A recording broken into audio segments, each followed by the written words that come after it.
here's to the crazy ones. The misfits, the rebels, the troublemakers, the round pegs in the square holes, the ones who see things differently. They're not fond of rules, and they have no respect for the status quo. You can quote them, disagree with them, glorify or vilify them. About the only thing you can't do is ignore them, because they change things. They push the human race forward. And while some may see them as the crazy ones, we see genius. Because the people who are crazy enough to think they can change the world are the ones who do.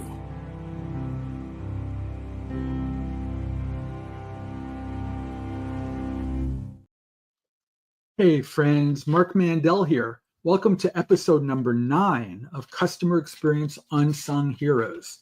Thank you again for coming on this journey with me. I'm so glad that we're together for the next little while. Today's going to be a really special time together. We're going to get into the show in just a moment, but I wanted to talk for just a moment before we get started why I continue to show that Apple ad, the ad that just showed up at the beginning of this show. No, it's not because Apple's paying me a sponsor fee. They're not. I put that video out there, the Here's to the Crazy Ones video, because I find it to be the most inspiring piece of advertising I've ever seen.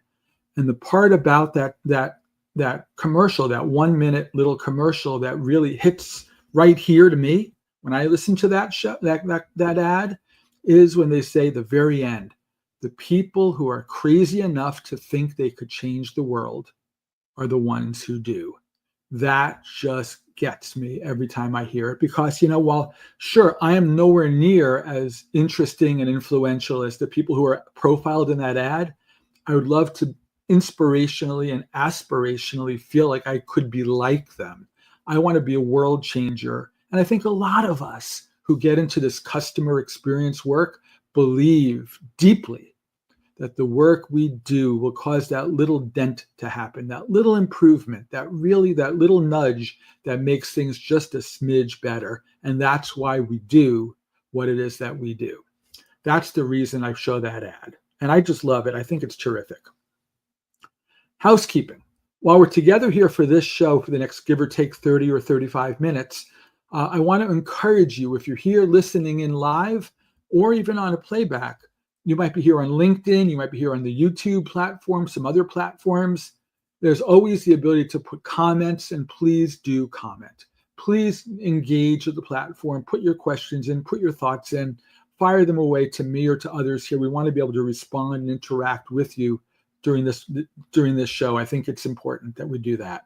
Also, I'm going to ask a favor. If at the end of this episode you like it as much as I hope that you will, hit the little like button on the bottom or share it with a friend. It's important that we let other people know about this, and I hope that you can do that as well. Boy, I'd really be appreciative of that. Let's talk what's coming up on this show and why we're here. Enough housekeeping. As we get into this episode, the reason that we're here is to do a couple of things. The first thing I want to do is talk about a book, and I've held this book up in previous episodes of other shows that I've done. It's called CX Pro Beyond the Basics. This is edited and written primarily by a gentleman who I think of as a good friend, Carl Charisse. It's a terrific book. If you found this on LinkedIn, this book is about $25. I'll give you one as my gift. All you have to do is ask me for a copy, and I'll drop one in the mail to you. If I have to go buy it for you, I'll go buy it for you. This is a really terrific book, and I think well worth your time as a CX practitioner or supplier to take a look at it. So let me know if you want a copy or two. I'd be more than happy to send it your way. Just say, hey, Mark, send me a copy of the book. I'm also doing this show while I'm doing it live with you here.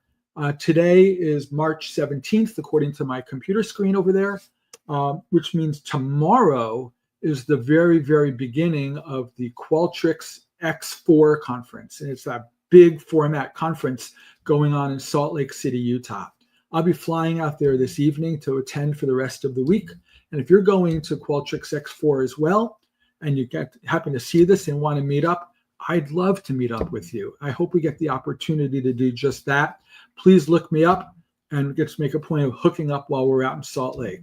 If you're not going to Salt Lake City, there's a possibility the following week, the week of the 24th, that you may be going out to Las Vegas for the Medallia conference. I'll be out there also. So same sort of deal, guys, on both sides. If you're coming to Salt Lake this week, look me up. Let's see if we can meet up and get a chance to grab a coffee or a bite to eat or just to walk around the show floor. Next week at the Medallia thing, same thing. It'll be fun to be able to spend that time with you. And in terms of what's coming up next, I would like the opportunity to connect you with a good friend of mine. My friend's name is Richard Vernon, and I've known Richard for probably close to 10 years now. I used to be with a company years ago that went by the name Allegiance. They were a voice of the customer platform company, also located out in Utah. And Richard was local. He was working at the time for a company you may know called Franklin Covey. And we got an opportunity to meet up a bunch of times, and we realized just how much we saw the world very similar, he and I. And so I had an opportunity to tell Richard about this particular show that I do and say, hey, Richard, I'd love to have you come on as my guest. I have a chance to talk with you about you and your career and the things that just kind of just make you you, because I think you're pretty awesome. And Richard was kind enough to say that he would like to grace us and to do that. And so we're going to do that in just a second.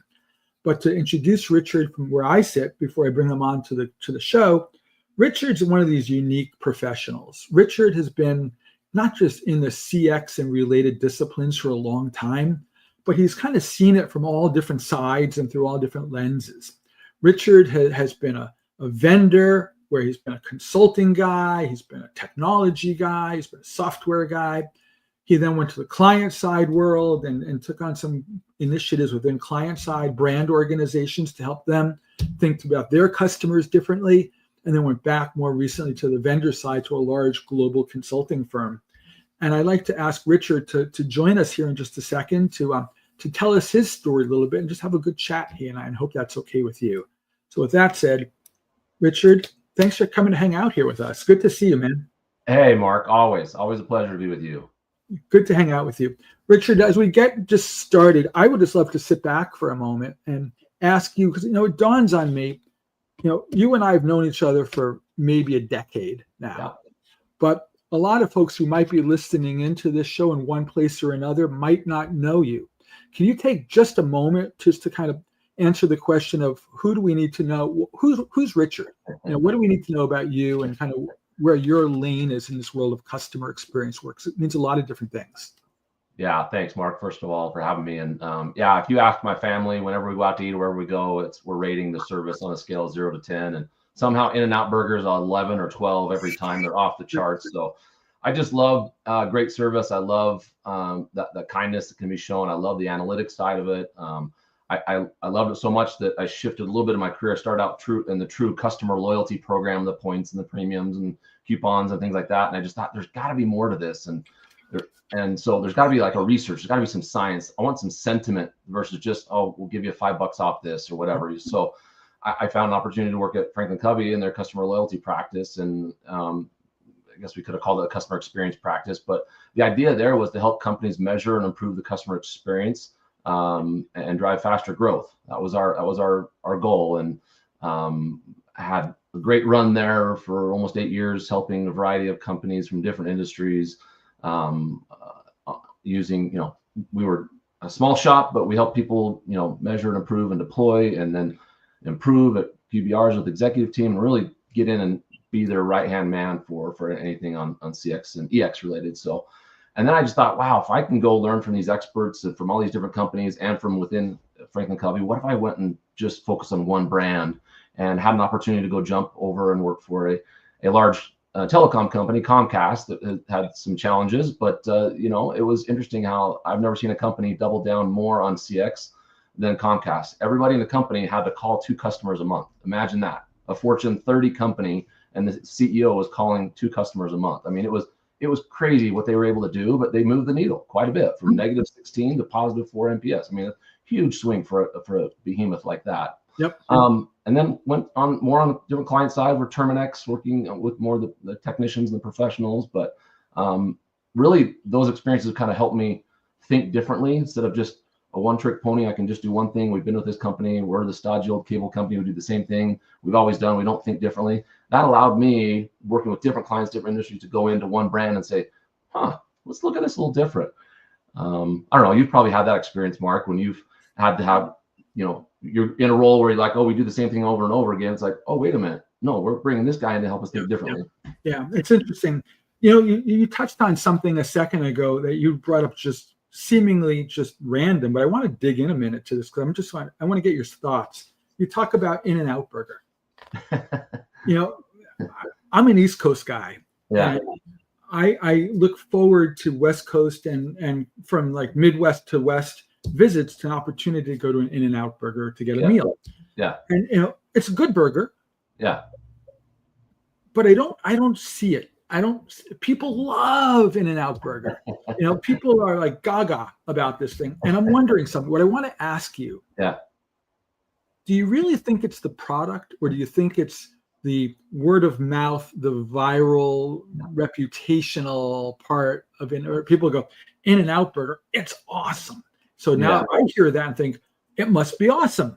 I got to go check it out the next time, and I got to go tell the next guy, it's awesome. Yeah. I'm wondering what's the attraction, do you think, to something? It's not a fad. I mean, their food is amazing. I've got 3 teenage boys. I mean, that's a cheap, good meal. They're there all the time. And then you add the amazing service on top. I mean, it's a home run. Just think about this, Mark. After a University of Utah football game at 1 a.m, we're like, oh man, we're starving. Where should I take my 3 teenage kids? Well, In-N-Out Burger's open till 1:30. And I thought, I'm going to see how good their service is at 1:30 in the morning. That's a test. You would not believe it, Mark. It was off the charts. The lady, you thought it was like 9 a.m. She's ready to go. And, she was just cheery and happy. And, do you need a placemat with that? Do you need sauce? Do you want spread? It was like, I could not believe it. My boys were like, okay, I thought 11 was a high score, but we got to go higher than that. So she was on her game in the middle of the night. Yeah. And Tom Hanks, it's his last meal. There's a little episode where that's one of his last meals that he would want. They do a little podcast, and that's one of his last meals. So, hey, Tom Hanks likes it. You were talking before about switching up things and coming into new situations professionally. I was telling a story about a guy that I know who has made the rounds to 4 or 5 companies, client-side companies, in the last probably 15 years. And most notably, every time he changed his company, he changed the industry that he was looking to work in. Wow. And one of the reasons he did that was he was able to come in with a fresh perspective, right? Some industries, I don't want to beat up health insurance any more than it should get beat up, but let's just talk about health insurance for a minute, right? Or health care. Health care is, in my opinion, a very inbred industry where people are career healthcare people. Yeah. And they learn how to do a job a certain way at a certain company, then they change companies, but they don't change industry. And all they do is they take that old approach from the same, like a twin company, and they bring their new company and they implement that same approach there. Yeah. And it may or may not work any better there than it did the last time. But the one guy I'm talking about, if he came from an airline company to a health insurance company, from a health insurance company to a retail company, from a retail company to a pharmaceuticals company, he has what I keep calling a beginner's mind, right? So he gets to walk in and say, why do we do it that way? Not be willing to accept the answer of, gee, I don't know, I guess we always have. Right? Which seems to be the cheap way out. That is the default. Yeah. I don't know. That's why we've always done it. Right. So he could come in and go, you know what? What if we did it different? What if we just switched it up? What if we learned something? What if we're an insurance company today that we could learn from an airline case that it was on, or a retailer, or a technology company, or whatever it might be, and not feel like we just need to be the same tab going into the same slot over and over and over again. Just a different way to look at things. And that made my friend so compelling because he had that beginner's mind intentionally. He didn't have any sense of always did it that way. That did not matter to him at all. And so it's good to see how that works in your favor as well. Yeah, I've seen a little bit of that in healthcare. When you go to hospitals, they've learned a lot from the hospitality industry of like these people are guests at your hotel, not like here just for an operation. It's like, okay, let's bring in the Diet Coke, let's bring in the ice chips, let's bring, how can we make this room more comfortable? Yep. So that's so important. I mean, especially in healthcare. I mean, like yeah, provider healthcare hospitals. I did work with a company years ago. Oh gosh, I'm not going to even tell you how many years ago. I joined a company called Strativity Group. They're a consulting firm in New Jersey at the time. They've since sold their business and many of the principals have moved on. But back in those days, one of our clients was one of the early for-profit cancer treatment center companies that are out there. And unlike a conventional hospital that may or may not have a for-profit motive, these guys were definitely a for-profit company. And they were there when patients made the choice of pursuing certain treatment protocols. And they went and my old boss at that old company helped them think differently about what's it like to come to a hospital. You might have just been recently diagnosed with cancer. You still have a lot of questions in your mind about what does that mean? Am I going to live? What are the treatments like? Is it going to hurt? What's going to happen to my family? And they figured out a way to make that work. Wow. Right? They figured out a way to make you comfortable. They figured out a way to be clear in their communication. They figured out a way to put your fears, to acknowledge your fears, but then put them to rest and not just dismiss them. And they figured out ways to communicate not just with the patient, but the patient's family. Right? So that, because they have questions and they're scared. Yeah. Right. And how do you sit down with, a spouse or a child or a parent and say, here's what's going on. Right. And they learned how to do that in a really special way. So more credit to them. But they, in my mind, were the outlier in an industry that doesn't do that real well. I love that. I'm still waiting for the day that they actually tell you how much you're going to pay before you have the service. What business you go in? I'll take one of those, and you don't know how much it costs. I did so much work for health insurance companies over the years. Yeah. And they all have this concept that they send out something called an EOB, an explanation of benefits. Yeah. Right, which looks like an invoice. It looks like a bill, but it says this is not a bill across the top. But you got to pay it. And if you don't pay it, they get mad at you. Yes. Right. But I can't see something more confusing than this is not a bill that you have to pay. Yeah. It drives me crazy, And again, why do they do that? Because they always have. Exactly. Waiting for someone to rock that apple cart. It's that same thinking. Let's go disrupt it. And people are so afraid because they think it's not that broken. I think that they're in for a rude awakening, in my opinion. Totally. We need an Uber in the healthcare market. You've done so many interesting things over the years. So it's inspired. But I'm wondering something. If we all dream of having a time machine for different reasons, right? When I was a kid, I was like, if I could build a time machine, I could go back in time and I could buy all the old baseball cards and make all this money on them now. Yeah. Right? Or something crazy like that. But I want to ask you a time machine question. And that is, if you can go back in time to revisit yourself or some version of you 5 years ago, 10 years ago, whenever it was that you were just kind of getting your sea legs under you, doing the kind of work you do now, and you could whisper into your younger self's ear, hey, make sure you know such and such, something you now know for sure that you weren't so sure about, let's say 10 years ago. What's the thing that you whisper into your younger self's ear to say, you should remember, if you don't remember anything else, remember this advice. What's the advice that you give yourself? The golden rule in customer experience, customer service is make it easy for me to do business with you. Yep. I don't know how many times I have to jump through so many hoops, or we as consumers have to jump through so many hoops just to get something simple. And AI is making that an improvement. I mean, this agent assist, augmenting the agent to give them the tools they need to respond or personalize the experience even more is huge. But I wish someone would have said, anybody's job is to make it easy for the customer to do business with us. And I think of Amex. I lost my Amex card a while ago, and that's a kind of panic moment.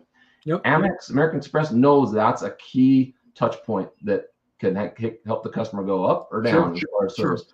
And they've got that dialed in where you call in, and the first thing they say is, Mr. Vernon, no worries, we've got your back. And I was like, oh, I just felt this sense of relief, and they're just trying to make it easy for me. And what do? Oh, Mr. Vernon, we will erase all those erroneous charges, and we're gonna FedEx you a card in the morning. Yep. I was blown away. I was like, you got to be kidding me. I don't have to sign from some form, fill out 10 different papers and prove to you all this stuff. They have been, a brand I trust wholeheartedly, and they understand the customer. And they're making it easy for me to use their product. Can we go unpack something you talked about a minute ago? I have some thoughts about something I want to run by you. Yeah. You talked about make it easy. And I absolutely agree with make it easy. Yeah. But my question for you is, are all things created equal in the impact of effort or easy? And let me tell you what I mean. I remember when, was it the, you might know better than me, the corporate executive board guys, the guys that invented this concept of customer effort score back in the day. They talked about effort, if I remember correctly, being measured as an absolute number of like 1 to 5, 1 being hard, 5 being easy, or maybe it was flip side, maybe it was one other way around, but it was an absolute score. Like, this was easy, I'll give it a 5. This was hard, I'd give it a 1. Yeah. And what I want to drill into with you, what if I'm the customer and something is easy, but I kind of expected it to be easy? Is there a reward? Did I give you bonus points for taking something that I fully expected to be 2 seconds and easy if you make it easy? Or let me flip that around. If something that I fully know is going to be complicated and hard, and it turned out hard, do I punish you for that? Or is that just kind of expectation? I think it's expectation. I mean, there's the expectation, the bar is getting higher and higher, I mean, with Amazon and Instacart and just the level. I mean, a couple of years ago, even I was at Nordstrom and I just saw this long line and I was like, oh my gosh. And this wonderful little gal comes up and says, oh, looks like you're a little lost. I was like, well, yeah, I just don't have time. I got to run my kid's rugby game. I'm busy. She's like, oh, well, I can just check you out right here. She pulls out her device and checks me out and on my way. I was like, oh my gosh, they've just raised the bar. I should never have to wait in the line again. Imagine that. Yeah, I've seen companies like Apple do that in their retail program. Yeah. Right, where there's no longer like a place to find a cashier. They just kind of float around. You don't have to go to them. They'll come to you. Yeah. A little handheld thing. They scan you out. You're done in 2 seconds and you go away. I think that's, or better yet, what's your take? I go to, like you probably, I travel a lot for work and I'm at those airports, and these airports at least used to have, and I think many of them still have, this Amazon store where you don't actually have to talk to anybody. You just go pick up items off the shelf and walk out. And the store is called Just Walk Out. Oh, that's awesome. That's great. And so the way it works there is you take a credit card, and it's a credit card that's attached to your Amazon account. They assume you have an Amazon account at home, and it's attached to a certain card. So you take that card and you scan it when you get to the store. Yeah. And then you could start to browse the shelves and put merchandise in a little basket. Love it. When you're done, you just go. And it knows exactly what's in the basket, and it charges your card, and you're on your way. You don't have to wait for anybody. There's no lines, nobody to talk to, nobody to debate. It's just take the stuff and go. Yeah. And you feel like you're stealing. And you feel like you're, I must be shoplifting because I didn't pay anybody, but you do. They know, and you've paid them, but it's cool. That reminds me of when I was at Franklin Covey, we developed this huddle or frontline customer service training and trained the manager. It's actually a book called Leading Customer Loyalty. But one of the questions we asked people there is, what could you do? What could you do to delight the customer if there were no rules? Obviously you just can't go do whatever, but like, let's start there. And I guarantee that's probably what some of these great inventions came about, and ask the front line. They talk to more customers than anybody. Yeah. And I remember at Comcast, I was at a call center in Richmond, Virginia, and I was there facilitating our MPS playbook training in the morning. And that supervisor, I said, okay, what are you hearing from the comments? What are you hearing from the customers? Oh, well, the pain point this week is we're authenticating the customer in a non-warm and friendly way. It's like, hi, Mr. Mandel, what's your account number? Probably not even hi, Mr. Mandel. What's your account number? Oh, great. I'm just a number. Instead, I said, well, great. I bet you have some great ideas, but ask your team in your next huddle and bite your lip and do not give them any answers. Get the ideas from them, pull it from them. And this cute little gal that I was just observing, I wasn't monitoring or facilitating or anything. She responded. She never responds. She says, well, I just say, with whom do I have the pleasure to speak with today? Everybody gets out their pen and paper. They start writing that down. Okay, let's try that this week. Now, did they see a huge spike? Was it a silver bullet? No, but it was just more authentic and more real. And there was this kind of fail fast. Well, let's try it this week. If it doesn't work, let's try something new. Let's keep asking the front line. They're hearing it more than anybody. Now, you can use analytics and things like that too. Obviously, do both. But like, just ask the people to talk to the customers. Imagine that. What a concept, right? Yeah, rocket science. It's interesting. I remember years ago I was involved. Since it's a lot of years ago, I could probably talk about it now openly. There was a project at Best Buy, the electronic retailer, where we created something called the Blue Shirt Nation with them. If you've ever been to a Best Buy store, their color scheme was like blue and yellow or blue and gold. Yeah. And all the employees wore those blue polo shirts with the little Best Buy logo.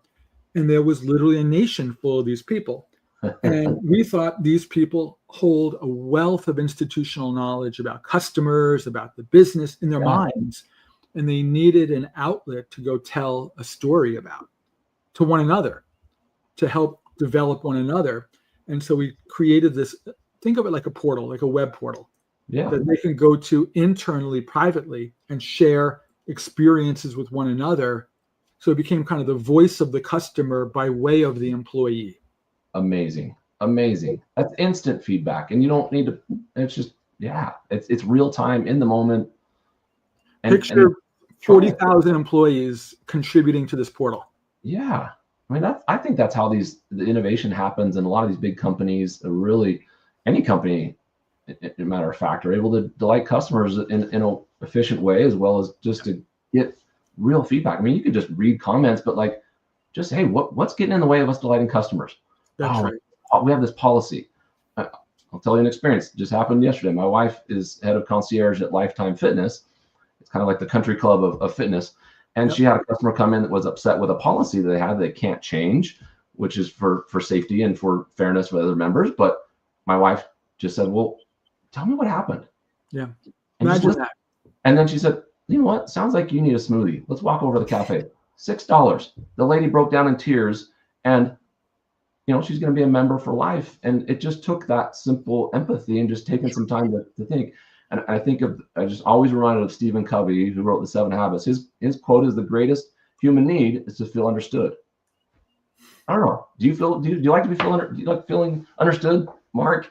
I could tell you that's such a big deal to me. Yeah. And feeling when I'm not understood, like they're shutting me out, it's such a turn off. Yeah. Yeah, it's huge turn on to feel connected and understood. Yeah. Let's change gears for a minute. Do you follow the folks in one of these analyst companies like Forrester or Gartner? You know who they are? Like, they track the kind of different industries, and CX is one of the industries that they tend to track. And there's a lot of doom and gloom chatter out there these days. People are saying 50% of the customer experience projects are going to fail, or people are going to be unemployed, or whatever it might be. A lot of negativity, a lot of negative Nellies out there right now. I don't believe them. Yeah. I think there's some interesting challenges out there right now, for sure. Yeah.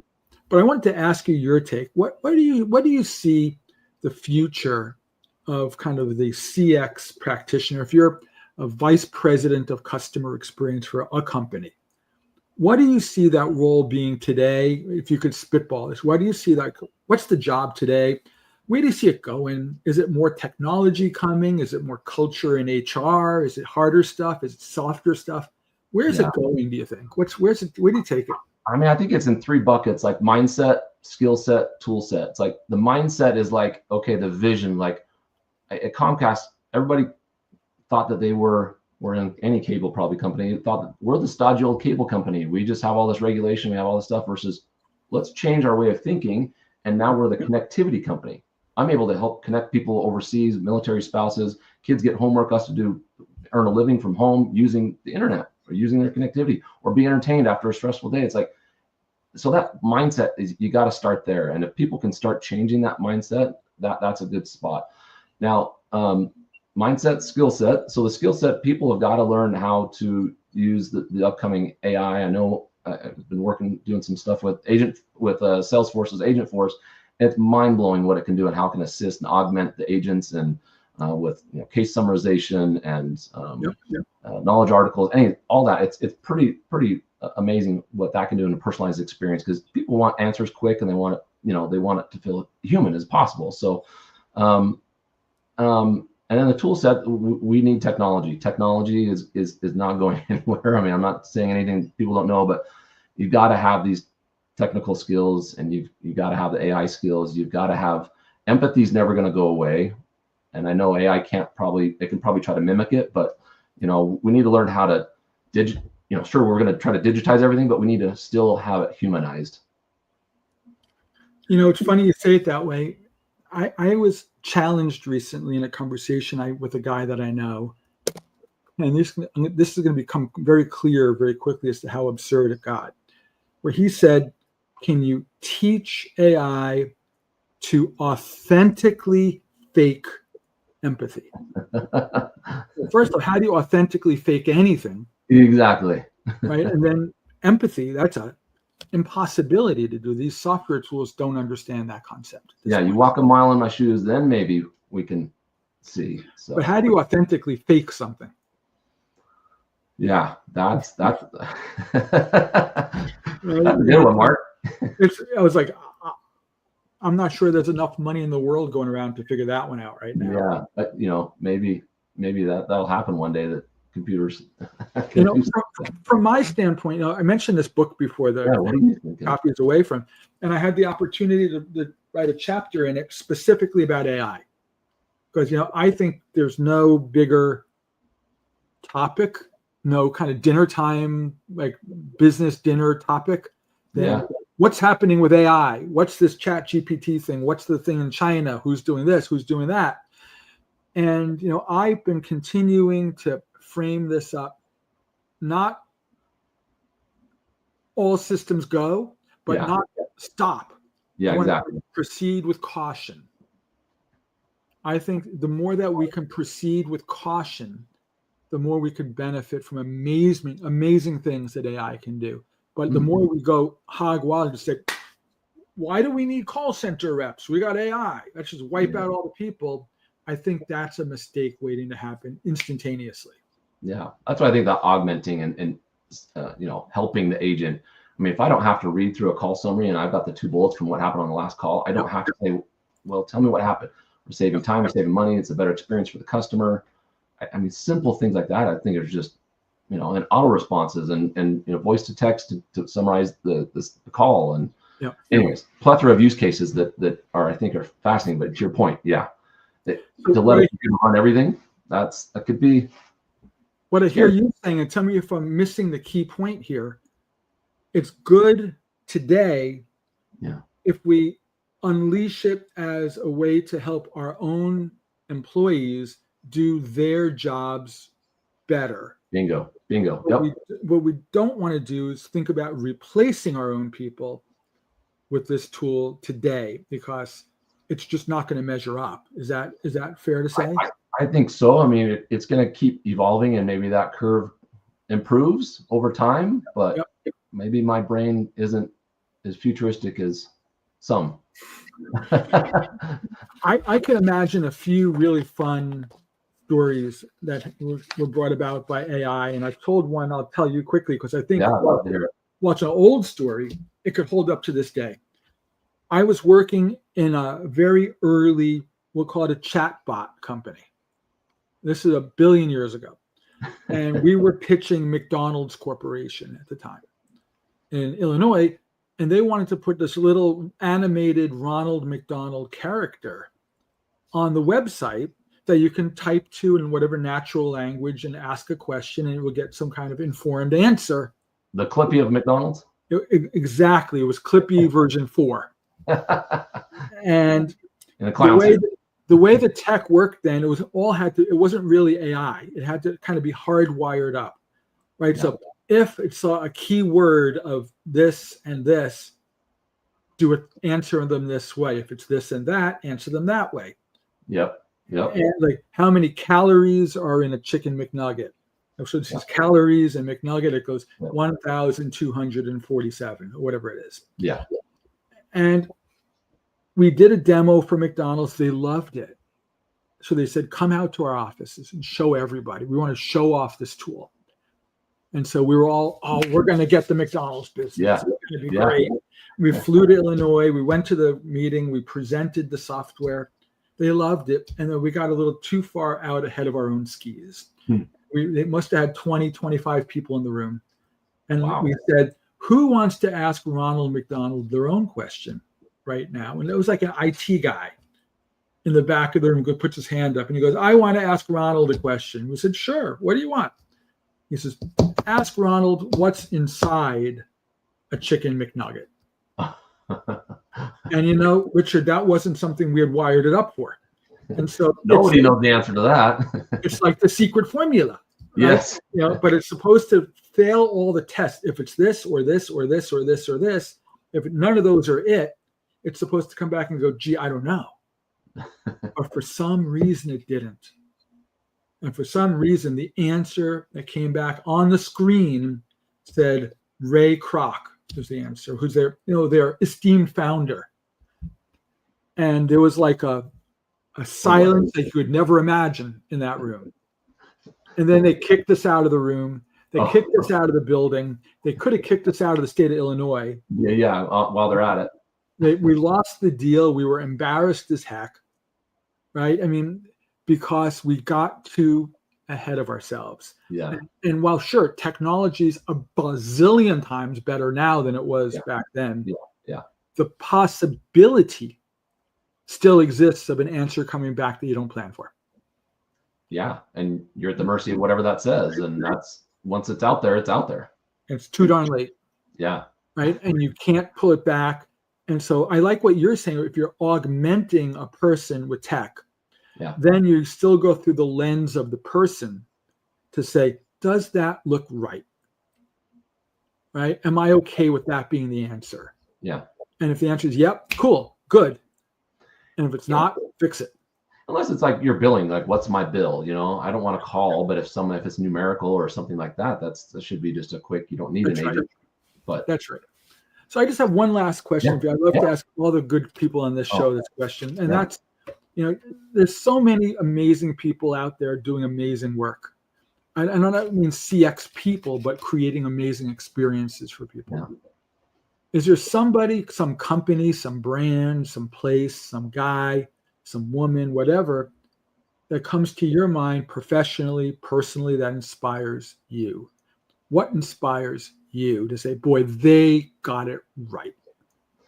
Yeah, I mean, I shared In and Out and Lifetime, and those two are off the charts. But to me, I mean, I feel like I'm a broken record with some of these top companies. But Costco, I don't know how many times I've returned something and they just don't ask, but they do whatever they can to take care of it. My friend works there, and he's just tells me stories that you wouldn't believe that are just like off the charts. And it's like, where does that start? Well, it starts at the top. It's the culture, and the culture to me are the spoken and unspoken words and actions of the leaders. Mm-hmm. And when you see leaders do amazing things and stick to their guns, you know, I think it's pretty amazing. So I agree. I don't know if you've had experiences with similar brands like that, but that's. I have a story from this past weekend. You know, I'm a car guy, and you know, even as a car guy, the one part about being a car guy that everybody doesn't like is buying a car. Amen. Right? Going to the dealership and have to spend a day, you know, going from person to person. Well, they're going to sell you the insurance thing. They're going to sell you the this. They're going to sell you the that. You know, it's just a nightmare, and it's hard, and it's complicated. It's confusing. This weekend, I decided I was going to buy a new car, and I was going to buy an electric car from Tesla. Okay. They couldn't have made it easier. Because I could go there. They don't have dealerships; they have showrooms. So you can't buy. You don't go there to buy. You go there to look. Okay. And then you buy it on their website. You go to Tesla.com, and you pick the car. If they have one in inventory, you pick the one you like. If they don't have one in inventory, they'll build it for you. But the whole process, Richard, from beginning to end, was about 15 minutes. You've got to be one of a billion that have had that good experience. I'm not with Tesla, but like buying a car. I could tell you nightmare stories that would blow your mind. You know, I was wrestling over 15 cents because they told me it was one price. And it was, I mean, you know, I was like, really? I was like, well, no, it's the principle here. You can't just, so having a 15-minute, wow, that's 15 minutes end to end. That's great, Mark. And you get an amazing product too. So here's hoping. I have not gotten it yet. It's still coming in a couple of weeks, but I'm excited about it. But, you know, I took my wife. My wife was like, I don't want to spend a day at the dealership. I don't want to spend a day. I don't want to deal with that. And I said, just come with me. And sure enough, it was in and out, and it was super quick, they could not have made it faster. They could not have made it easier. And this maybe goes back to the thing I was talking about at the beginning, where I said, sometimes when you're talking about customer effort and making things easy, there's a big reward when it's a positive mismatch, right? When I'm expecting it to be hard, I'm expecting the trip to the car place to kill my Saturday. Yeah. Right.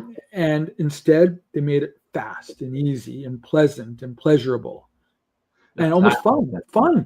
That's awesome. That reminds me of just a quick, if I have time for one more story, but it was at Comcast. Nobody likes the cable guy to come because they're going to come from noon to 4, whatever. But I was on a ride along or a truck roll with this technician, and I just challenged him before we went in and said, you know, Arturo, what's something you could do you've never done before to delight the customer? He looked at me like, I got rocks in my head. You know, what are you thinking? Like, I was like, I didn't want to give him an answer, but finally I said, okay, say the customer's name 3 times.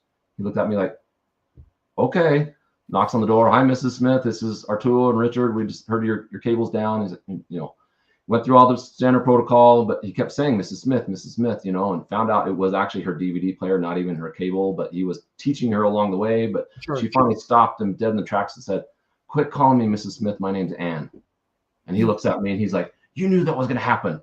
I was like, well, kind of, but you know, and she says, I don't care what people say about your brand. I'm going to tell people you're the best. And by the way, you're not leaving without a bottle of champagne. I was like, what? And I said, well, we can't do that. She's like, no, well, I'll leave it on the curb. You pick it up after work if you can't pick it up, you know.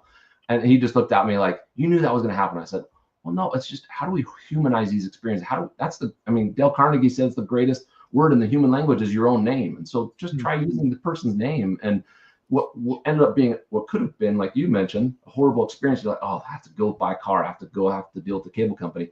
And she came out delighted, like this was the coolest thing ever. Yep, I could see that. So, you know, I could sit here. This is just fun talking with you. I could sit here and talk with you.